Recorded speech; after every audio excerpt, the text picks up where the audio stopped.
We're here at DCMC 2025, and we're excited to just be talking, having conversations with industry professionals and seeing what innovations they're interested in. I've got Scott Loomer with me today. How you doing? Great. So it was a good show. Nice to be here. Yeah. So tell me a little bit about what you do and your truss plant. Been in the industry for 42 years. We're located in Hawaii on the island of Maui. I've owned a truss plant, or I owned a truss plant for 30 years, recently sold to a large building supply company, HPM Building Supply, 100-year-old company committed to the Hawaii market. Yeah. We're here for the show and looking at equipment, trying to keep up with innovation. We've adopted a large amount of the innovations already, but always looking toward the future, what we can do in the next year, the next 5 years. Absolutely. Always looking forward. Yeah, I love that. I just briefly was talking to April, and she said you have a really incredible high-tech shop. So tell me a little bit about that.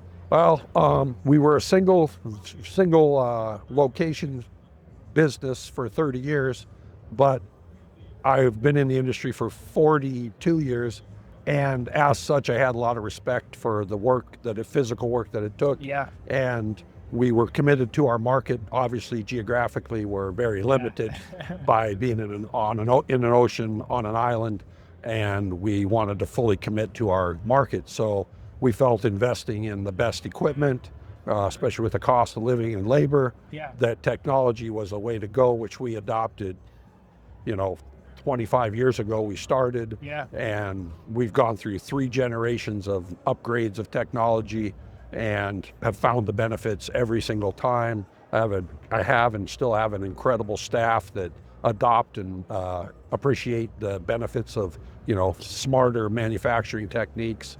And this is really the place to network with other manufacturers and suppliers, and really to try to keep tied in, because we're not here with chapter meetings, and we're not here, rubbing elbows with competitors. Typically, we're literally in the middle of the ocean. So this is our opportunity to meet our, not competitors, but our compadres in the industry. No, well said. I've got tons of questions about manufacturing in Hawaii, but I could save some of those for later. But I'm just curious, getting the wood there, is that one of the big challenges? Not really. Everything comes to Hawaii by boat. Literally everything. Perishables by plane. But so logistically, obviously it's a major skill that we have by living in Hawaii, residents and businesses alike. So no, we get very comfortable with moving materials in. Generally, it all comes out of the West Coast, Oregon primarily, and there's a couple different shipping methods that it can come in, and it's just another way of life. I mean, we don't deal with railroads like guys in the mainland, and we do deal with some trucking, so it's not that much different.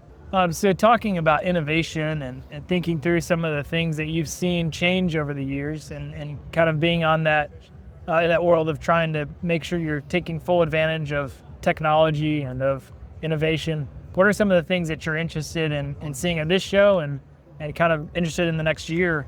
One of the big things, and this is just myself as a former sole proprietor, was taking ourselves out of the truss manufacturing industry and trying to think of ourselves more as a manufacturing company, which is a part of a bigger set. And there's a lot of, when you look at it, in my opinion, when you look at it that way, there's a lot of other things that are similar, even though it's a completely different product that someone may be manufacturing. So you can look at a bigger source of techniques and software and solutions, versus if you really limit yourself to a truss manufacturing facility, this is really what's here. And though there is a great amount of innovation here and technology, there's still quite a bit of room in our industry, in my opinion, that allows for some entrepreneurship, some ingenuity of the individuals, and that's kind of where it can provide a better customer service experience or innovation in the manufacturing. So we're here to look at, we're looking for the gaps and solutions, maybe not the biggest solutions that they have here that cost $1 million, but sometimes it's a small, minor solution that we do repetitively day in and day out that can save time or safety or things like that. And also identify things that aren't there aren't solutions available that we can procure and create and invent ourselves because it's needed. And frankly, sometimes those get back into the industry from a small individual location. It comes to this place where the intellectual people engineers can create that and make it market wide available. But for the beginning, it's an advantage to us, that we have that technology, we created it, and it's advantageous. But so, just because I'm a curious person, I would love to know an example of one of those things, or some of the integrations or things that you've developed. Software is huge. I mean, absolutely. It's hard to be specific, but just things that every business does within their own process to streamline the repetitive process for themselves. We do it with the Mytex, the Alpines, the other Simpson. They all have their software packages, which are huge, but there's still gaps. I mean, they don't do bookkeeping, they don't do these other things. So we have to fill in other bootstrap, other software packages. So we have to kind of create that. Material handling is one that they have high-end solutions here, robotics, things like that. With automation comes limitation. It restricts things. So trying to find that middle ground of practical engineering and material handling is something that we found a solution for that works in our market, and we're quite pleased with that. Just things like that. It's it's necessary in our daily lives, but it's not necessarily necessary, nationwide. Things in Hawaii might not be the same in Vegas or the East Coast. No, that's interesting. We've been really focused on how can we open the truss industry to more integrations and finding ways to connect the data that's in Paragon to other places. And so we love seeing how creative people can be. And we've seen it a little bit this year, even talking to folks that saw us last year and said, oh yeah, you had the QR code on it.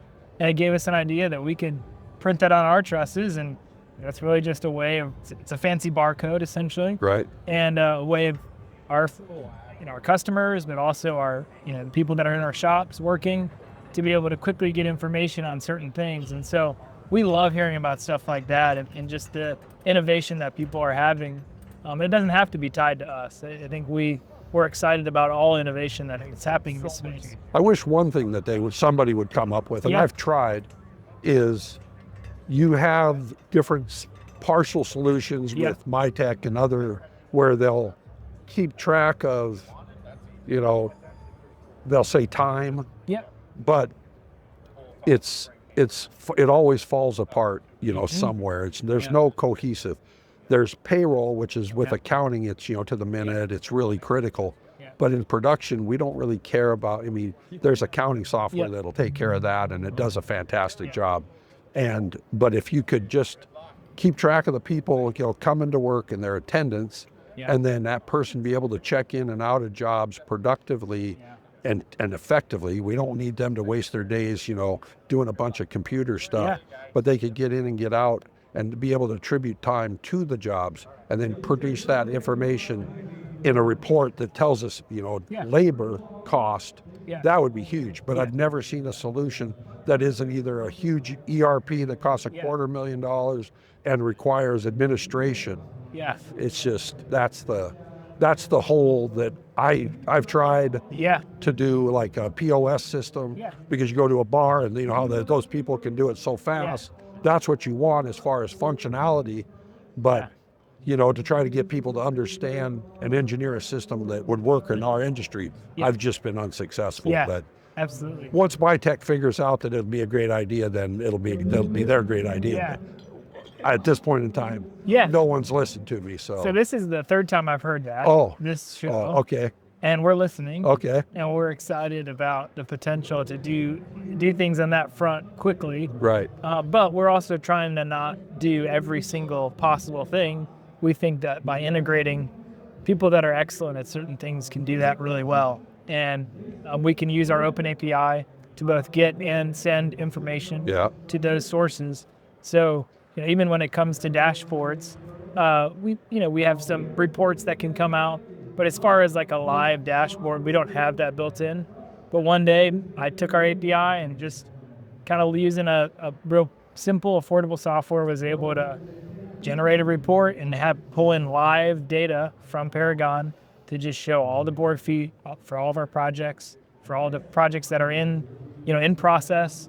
And it was really probably 30 minutes of clicking around, and I'm not a developer, right? But it's those type of innovations and just integrations that allow people to connect the dots for bridges. You're building bridges because you've got information all distracted or detached.